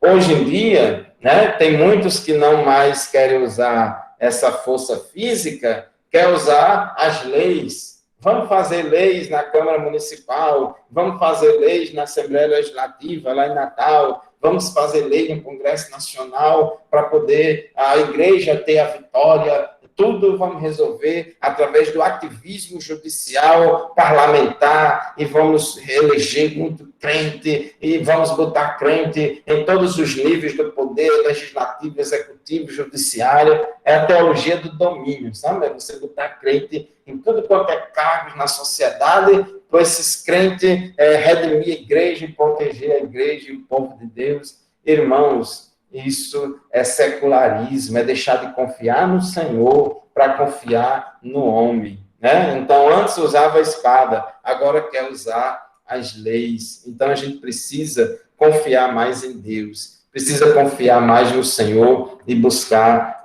o Senhor. E Ezequias, ele também ficou doente, estava para morrer, né? Não pegou Covid, não, viu, irmãos? Inclusive, tem um bocado de pastor que já morreu de Covid, né? Muitos já têm pegado Covid e muitos pastores já morreram de Covid. Inclusive, até alguns negacionistas, infelizmente. Pastor Fábio? Diga, irmão Cosmo. Oh, amém. Realmente a gente tem que pedir muita sabedoria a Deus, porque outro dia, pela graça de Deus, ali na congregação onde a gente estamos, outro dia que eu digo assim, mas bem antes desse período agora que nós estamos da pandemia, certo, estávamos realizando um culto, e era um sábado, um culto festivo como cidade. Chegou uma senhora e disse que a gente estava incomodando com o som. E eu, responsável pela congregação, saí lá, conversei com ela, uma pessoa educada, e me mostrei também educado. E, em seguida, mandei baixar o som. E alguém me chegou e, pastor, pode ser assim, não. Esse povo aí, quando eu disse, meu irmão, nós somos da ordem, não da desordem. Nós não podemos nos igualar ao povo do mundo, não. Então, baixei o som e a gente tem que entrar por esse caminho. Aí é como o senhor disse, a gente tem que ter sabedoria, porque os que estão dentro, às vezes acham que o pastor é frouxo, fez... Não é assim, meu irmão. A gente tem que manter o equilíbrio.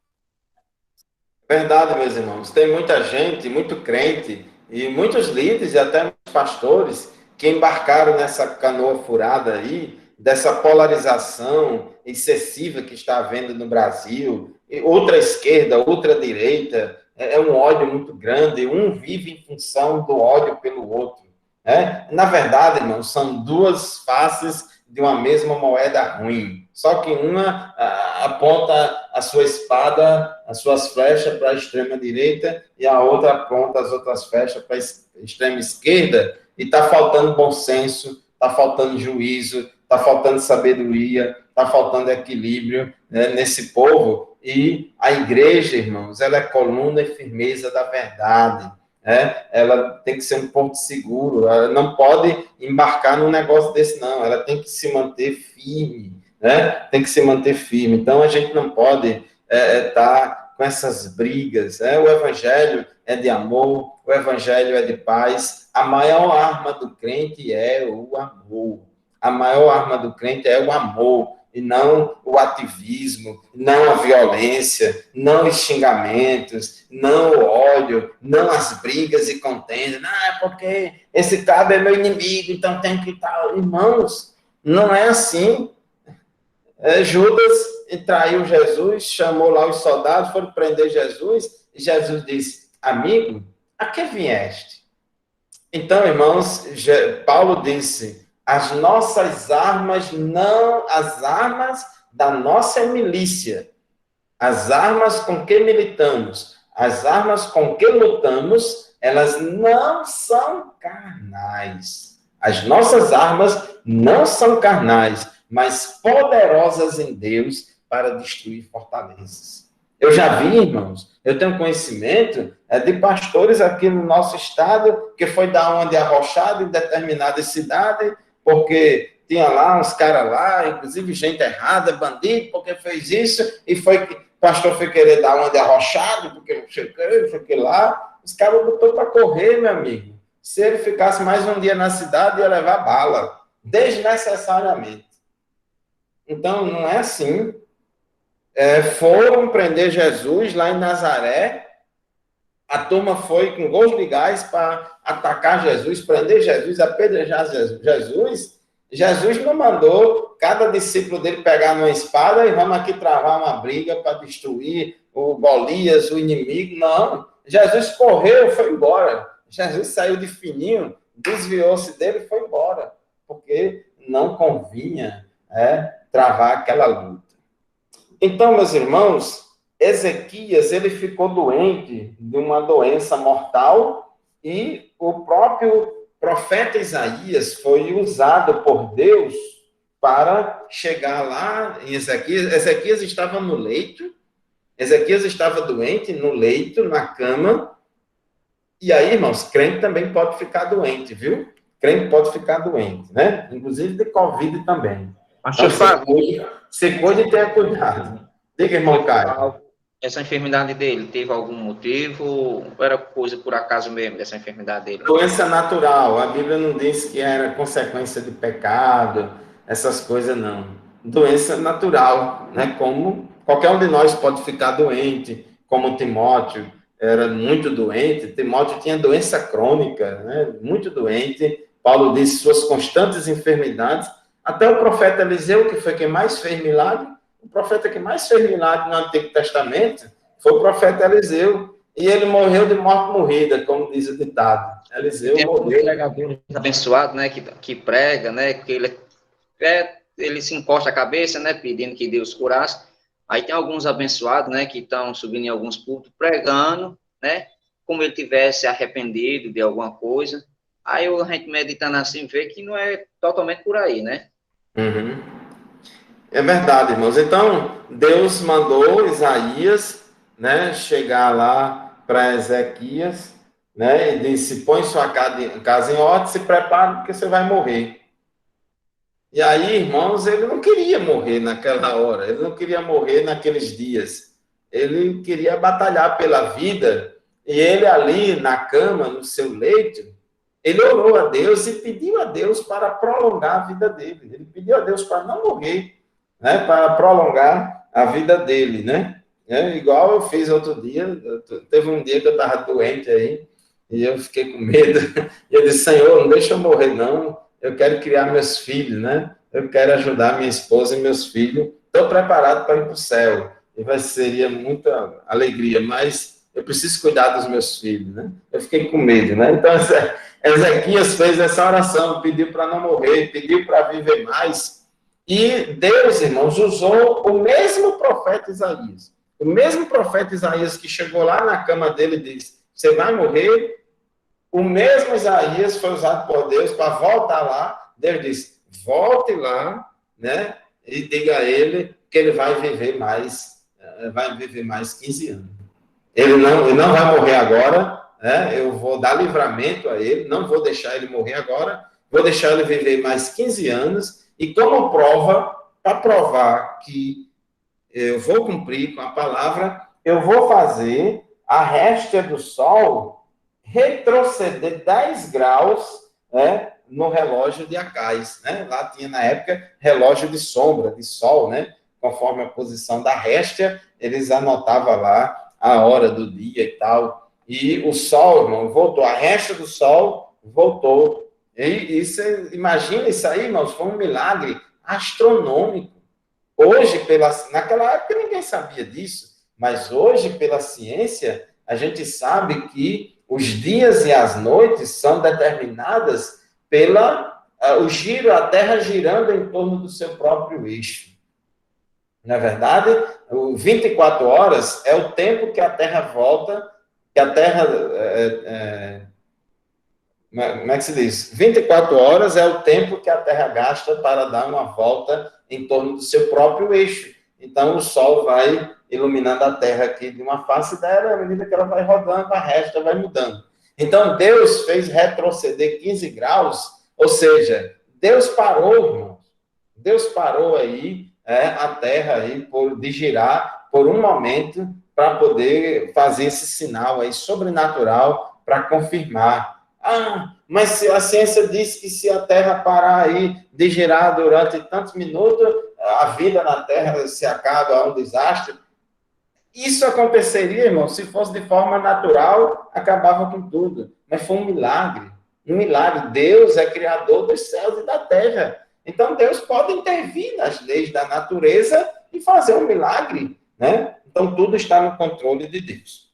Bom, irmãos, Ezequias viveu mais 15 anos, Deus atendeu a oração dele, mas, infelizmente, irmãos, Ezequias, depois de velho, fez umas besteiras, viu? É igual alguns velhos também que a gente vê hoje em dia. Camarada tem uma vida todinha tão abençoada, uma biografia tão bonita, mas tem uns velhos que depois de velho dá para fazer besteira.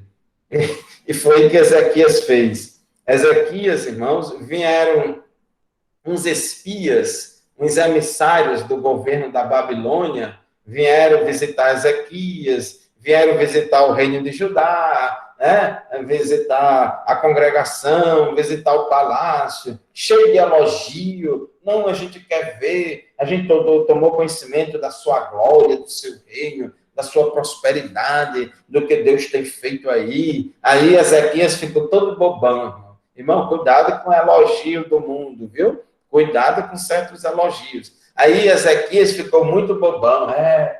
Isso aqui que eu fiz, Deus fez através de mim, realmente, eu fiz isso, eu fiz aquilo. Aí, irmãos, o que é que aconteceu? Ezequias mostrou o ouro ao bandido. Ezequias levou os espias babilônicos, né, esses emissários de Babilônia, mostrou todos os tesouros da casa real, do templo, de tudo mais. É isso, irmão, claro que cresce os olhos, né, de Babilônia atrás disso, atrás desses tesouros. E lá na frente a gente vai ver que Babilônia destruiu Judá e Jerusalém. Outra coisa, Ezequias viveu mais, e com isso ele teve um filho chamado Manassés. E Manassés, a gente leu no início dessa aula, lá em 2 Crônicas, capítulo 33, que Manassés foi o pior rei de Judá e Jerusalém. Então, se Ezequias foi um bom rei, mas Manassés foi péssimo. Manassés era astrólogo, era feiticeiro, sacrificou o filho a Moloque, adorava as estrelas, adorava os astros, adorava Baal, ele fez tudo que não presta. Pense numa folha criminal, a ficha criminal de crimes ali de Manassés era muito grande, né? Era muito grande e pecou, irmãos, assim, de forma absurda, profanou o templo, bagunçou tudo. Enquanto Acabe foi o pior rei de Israel, lá do norte, Manassés foi o pior rei lá do sul, em Judá e em Jerusalém. E Manassés, irmãos, fez essas ruindades todas, e Deus puniu ele. Vamos voltar aqui, deixa eu compartilhar aqui o texto na tela, para vocês lerem comigo, na Bíblia, em 2 Crônicas, capítulo 33. 2 Crônicas 33. No início da aula, a gente leu só até o versículo 10, né? Então, diz aqui, ó, versículo 11 em diante. Por isso, até o versículo 10, ali tem a lista dos pecados de Manassés. Aí diz aqui, ó, versículo 11 em diante.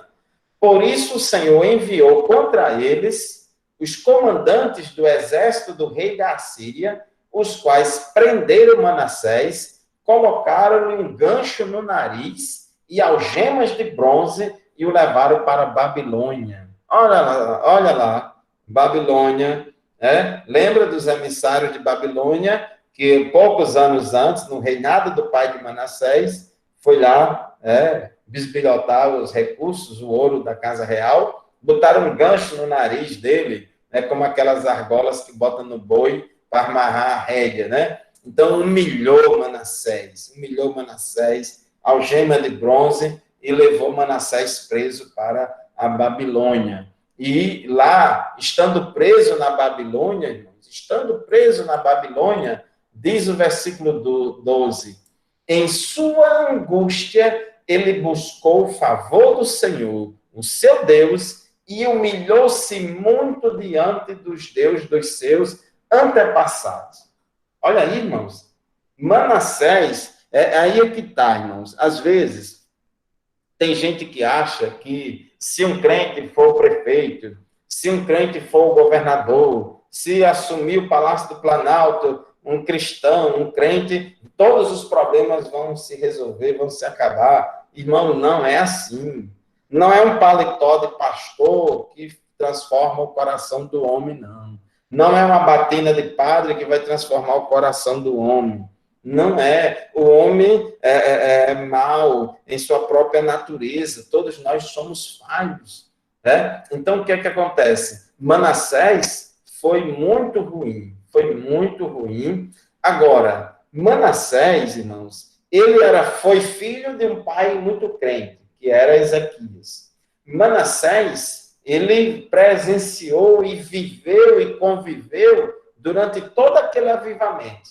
Observe que, pense num cabo que tem pedigree, né? Uma boa origem, que foi Manassés. Manassés nasceu no Evangelho, Manassés foi criado no Evangelho, nasceu e se criou num avivamento, o pai dele liderando esse grande avivamento, Deus fazendo milagre até de parar a terra, tudo isso Manassés viveu e presenciou. Mas quando Manassés assume o trono, Manassés se desvia. E aconteceu aí o que Jesus disse, às vezes quando o cabo se desvia, o segundo estado dele é pior do que o primeiro. Então, o desviado Manassés fez coisas terríveis lá em Judá, de sorte que foi o pior rei de Judá e Jerusalém. Mas, irmãos, quando ele estava humilhado, preso lá na Babilônia, então ele, em sua angústia, ele buscou o favor do Senhor, o seu Deus, e humilhou-se muito. Olha aqui, humilhou-se muito diante do Deus dos seus antepassados, dos seus pais. Diz o versículo 13, quando ele orou, o Senhor o ouviu e atendeu o seu pedido, de forma que o trouxe de volta a Jerusalém e a seu reino, e assim Manassés reconheceu que o Senhor é Deus. Olha só, irmãos, como é que pode um negócio desse? Se fosse a gente queria logo matar, logo Manassés. Se fosse nós, seres humanos, vamos matar esse cabo aí, porque cometeu todos os pecados dignos de pena de morte. Vamos passar a régua dele, tomara que Babilônia mate mesmo Manassés. Mas Manassés, irmãos, foi bem ensinado na palavra de Deus quando era jovem, quando era menino, pelo seu pai Ezequias. Aí, quando estava lá no aperto, é igual o filho pródigo. O filho pródigo, quando estava passando fome, desejando comer as bolotas dos porcos, aí ele se lembrou da casa do seu pai. Está vendo? É importante que os pais ensinem seus filhos nos caminhos do Senhor. Porque, às vezes, irmãos, eles se desviam, mas quando estiver sofrendo aí no mundo, né? Quando estiver sofrendo no mundo, levando peia de Satanás, aí pode ser que caia a ficha, né? E ele se lembre, né, do Deus dos seus pais, e assim ele ore a Deus, se arrependa dos seus pecados. É como diz aqui, ó, em sua angústia, Manassés buscou o favor do Senhor, buscou a graça, ele confiou na graça, irmãos, do Senhor, e diz que quando ele orou, Deus ouviu e atendeu o seu pedido, e trouxe ele de volta para Jerusalém, restituiu Manassés ao trono, e assim Manassés reconheceu que o Senhor é Deus. E quando ele volta, diz o texto que ele, depois disso, ele reconstruiu e aumentou a altura do muro externo da cidade de Davi, a oeste da fonte de Gion, no vale, até a entrada da porta do peixe, em torno da colina de Ofel. Também pôs comandantes militares em todas as cidades fortificadas de Judá. Manassés tirou do templo, olha aí, irmãos, prova do arrependimento de Manassés, né? Porque quando a pessoa se converte, aí vem as obras. As obras não salvam ninguém, mas as obras acompanham a fé. As obras são consequência da fé. Então, será que Manassés se arrependeu mesmo de verdade? Prove, está aqui, frutos. Manassés tirou do templo do Senhor os deuses estrangeiros e a imagem que lá havia colocado, bem como todos os altares idólatras que havia construído na colina do templo e em Jerusalém, e jogou-os fora da cidade. Então restaurou o altar do Senhor e sobre ele ofereceu sacrifícios de comunhão e ofertas de gratidão, ordenando a Judá que servisse ao Senhor, o Deus de Israel. Então, observe que, vamos dizer assim, Manassés se arrependeu e, como prova desse seu arrependimento, ele mudou de atitude, mudou de vida, agora estava o quê? Tentando consertar a besteira que fez. Tirou de dentro do templo todas as estátuas dos deuses pagãos, né? Fez toda aquela reforma religiosa, e exortou, pregou, incentivou que o povo buscasse a Deus. Só, irmãos, que tinha coisa que não tinha mais como reparar. Depois que joga as penas no ventilador, não dá mais para juntar. Então diz, o povo, contudo, continuou a sacrificar nos altares idólatras, mas somente ao Senhor, o seu Deus. Então, não deu para consertar todo o povo, não seguiu totalmente a segunda orientação de Manassés. E aí, o texto continua, falando os demais acontecimentos do reinado de Manassés, inclusive sua oração a seu Deus e as palavras que os videntes lhe falaram em nome do Senhor, o Deus de Israel, estão escritos e tal. Então, irmãos, Manassés foi, como diz, descansou com os seus antepassados e foi sepultado em sua propriedade, e seu filho Amon foi o seu sucessor. Amon, ele tinha 22 anos quando começou a reinar, Então, Manassés morre, assume o trono o seu filho Amon. Só que seu filho Amon, irmãos, também não prestou. Seu filho Amon não prestou, foi um péssimo rei, de Israel, e reinou pouco tempo, e depois de Amon, Josias assume. Diz aqui, a história de Amon é bem curtinha, Ele fez o que o Senhor reprova, a semelhança de seu pai Manassés. Amon prestou culto e ofereceu sacrifício a todos os ídolos que Manassés havia feito. Observe, irmãos, que embora Manassés tenha se arrependido, tenha tentado consertar a besteira que fez, mas já era tarde demais. Tudo bem, Deus perdoou Manassés, Manassés foi salvo. A graça de Deus alcançou Manassés. Mas as consequências da bobagem que Manassés fez continuou espalhada no meio da nação. Né? Mesmo que um líder de um país, um presidente, um primeiro-ministro, faz muita bobagem, mesmo que a justiça bote ele para fora, mesmo que haja impeachment, mas a bobagem que fez, meu irmão, não tem mais jeito, não tem mais conserto. Então, diz aqui, mas, ao contrário de seu pai Manassés, Amon não se humilhou diante do Senhor, antes aumentou a sua culpa. Então, Manassés fez muita bobagem? Fez, mas depois se humilhou. Depois se arrependeu e Deus perdoou Manassés. Mas, ao contrário disso, o seu filho Amon, que assumiu o trono no lugar dele, não se arrependeu. Antes aumentou sua culpa. Os oficiais de Amon conspiraram contra ele e o assassinaram em seu palácio. Os próprios soldados de Amon mataram a Amon lá no palácio. Ele foi morto pelos próprios ministros e oficiais lá, mas o povo matou todos os que haviam conspirado contra o rei Amon e a seu filho Josias proclamou rei em seu lugar. Então, observe aí que houve essa movimentação grande, embora os oficiais de Amon tenham matado Amon, certamente um deles ia ser o novo rei, mas o povo se levantou, né, para defender a dinastia de Davi, para defender a legalidade e para poder que quem tinha que reinar era Josias, que era o legítimo herdeiro do trono. E assim, Josias, irmãos, ele assume, né, o reinado, ele era jovem, diz aqui o texto 4 da lição 8, Josias foi o último rei piedoso de Judá. Por isso que aqui no gráfico está aparecendo aqui em cor branca.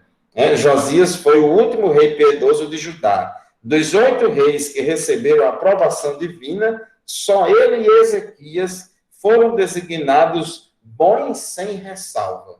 Somente Ezequias e Josias foram designados como reis bons sem ressalvas. Esses outros, Asa, Josafá, Joás, Amazias, Uzias e Jotão, foram reis bons, mas com algumas ressalvas, né? Então, Josias, ele assume o trono e ele promove, irmãos, uma reforma religiosa. Ele promove um avivamento e ele começa ali restaurando o templo de Deus. É interessante, irmãos, que durante todo o período de declínio espiritual,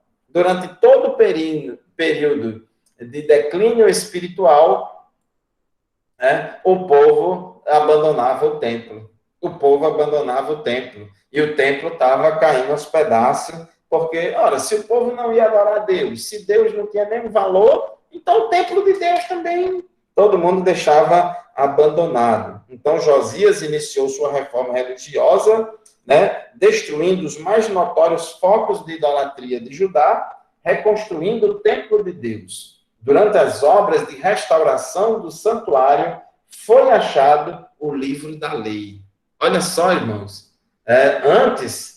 durante o reinado de Amon e de Manassés, foi um período de muita idolatria, o povo tinha esquecido a Bíblia, irmãos. A Bíblia estava escondida, jogada lá nos escombros, num quartinho velho, cheio de poeira e de casa de aranha, abandonada. O povo não queria mais saber de Bíblia, o povo não queria mais saber de palavra de Deus. Mas quando eles começaram a reformar o templo, encontrou lá entre os entulhos, entre as coisas, o livro da lei do Senhor, a lei do Senhor. Este livro foi, sem dúvida, um exemplar do Pentateuco de Moisés, né? Que são os primeiros 5 livros do Antigo Testamento.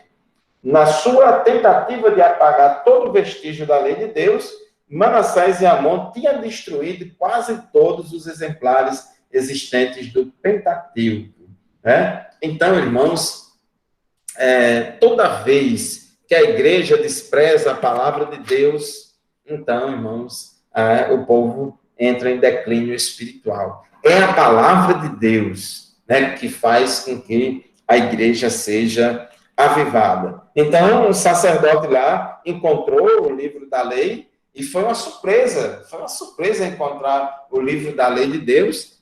Veja o quanto o povo estava distante da lei do Senhor. E levou o livro da lei até o rei Josias, mostrou a ele, o rei mandou que ele lesse o livro da lei perante o rei, e ao ouvir as palavras do livro da lei, Josias se deu conta do padrão da santidade divina e de como Judá tinha fracassado nesse particular. Josias chorou seus pecados e os pecados da nação inteira e se humilhou perante Deus. Por quê, irmãos? Irmãos, a Bíblia é o nosso espelho. A Bíblia é o nosso prumo. A Bíblia é quem vai revelar se a gente está ou não agradando a Deus. Então, somente quando a palavra de Deus é conhecida, é ensinada, é que isso vem o avivamento. Então, Josias buscou, né, esse avivamento e ali Deus fez uma restauração, irmãos, no reino de Israel, através daquele jovem rei Josias. Mas, infelizmente, esse avivamento não durou muito tempo. Infelizmente, não durou muito tempo esse avivamento e o povo voltou a desobedecer a Deus, né? Veja aqui que depois de Josias, assume o trono Joacás, depois Jeoaquim, depois Joaquim e depois Zedequias, e aí 586 antes de Cristo, Babilônia, Nabucodonosor, rei de Babilônia, invade o reino do sul e destrói Judá e Jerusalém e acaba com tudo. E assim tem aí o cativeiro do reino do sul, o cativeiro do reino do sul. Para terminar, irmãos, nós vamos já terminar, vou até fechar aqui o livro, é só esse último slide aqui para a gente terminar. Então, veja bem, a deportação de judeus do Reino do Sul, né, lá de Judá, Jerusalém, lá para a Babilônia, ela aconteceu em 3 etapas. A primeira, no ano 606 a.C., depois, com 9 anos depois, em 597 depois de Cristo, e depois em 586 a.C. Porque era comum, quando uma nação subjugava a outra, o objetivo não era destruir aquela nação, mas era subjugá-la e obrigar ela a pagar impostos para a nação opressora, né? E o que é que aconteceu? Nabucodonosor fez a primeira incursão contra Judá e Jerusalém na época do rei Jeoaquim, em 606 a.C. E nesta primeira invasão babilônica, a nobreza jovem de Judá, inclusive Daniel, Misael, Ananias e Azarias, lembra? Aqueles 3 jovens, mais Daniel, foram lá para a corte de Nabucodonosor na Babilônia. Então, eles foram levados cativos, toda a nobreza jovem de Judá, todas as cabeças pensantes, todas as lideranças, justamente, irmãos, para poder diminuir a probabilidade do povo se rebelar contra a Babilônia. Levou também os utensílios do templo, candelabro de ouro, né, que valia muito dinheiro, levou tudo, né, coisa que Ezequias tinha mostrado aos babilônios. Então, houve a primeira leva de judeus que foram deportados para o cativeiro na Babilônia. Depois, irmãos, na época do rei Joaquim, né, o Joaquim, ele era filho de Jeoaquim. Ele e mais 10.000 judeus, entre eles o profeta Ezequiel, além do restante dos utensílios do templo e da casa real, foram levados para a Babilônia. Porque esta outra incursão aqui, que aconteceu 9 anos após a primeira, foi porque o rei Joaquim estava se rebelando contra o rei da Babilônia. Aí Babilônia foi lá, outra invasão, e levou agora mais de 10 mil judeus cativos para a Babilônia. Entre eles foi o profeta Ezequiel. E aí Nabucodonosor deixou, né, que reinasse lá em Judá, em Jerusalém, o rei Zedequias. O rei Zedequias, né? E o que é que acontece? Só que 3 mais 14, 17. 17 anos depois, quando Zedequias reinava, Zedequias começou a ouvir conselho lá dos seus oficiais e do falso profeta Ananias, que tinha que se rebelar contra Nabucodonosor, fazer uma aliança com os egípcios, e não era para pagar impostos a Nabucodonosor. E nesse período, Jeremias profetizando e dizia: vocês não se rebelem contra o rei da Babilônia, porque vai ser pior. Ele vai invadir a cidade, destruir o templo, destruir tudo. E aí, irmãos, não teve outra. Em 586 a.C., Nabucodonosor, rei de Babilônia, invadiu Jerusalém e destruiu a cidade e o templo. E essa destruição, irmãos, foi a fogo. Lá em Jerusalém, a formação geológica lá é de calcário. E o templo, as construções todas são de pedra, pedra calcária. E a pedra calcária é uma pedra que não aguenta fogo.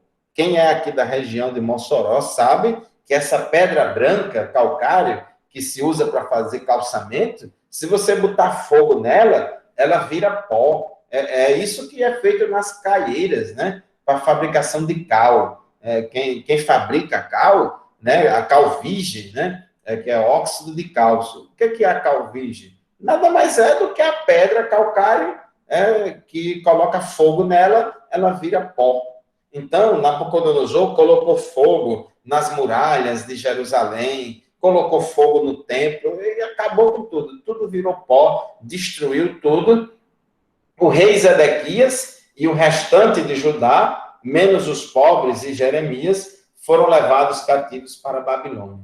Então, o cativeiro babilônico, vamos dizer assim, ele aconteceu em 3 etapas, ou aconteceram 3 levas de deportação de pessoas de Judá e Jerusalém, sendo levado para a Babilônia, e o golpe de misericórdia aconteceu em 586 a.C. Então, meus irmãos, assim nós encerramos a nossa aula de hoje, estudando aí as lições 7 e 8.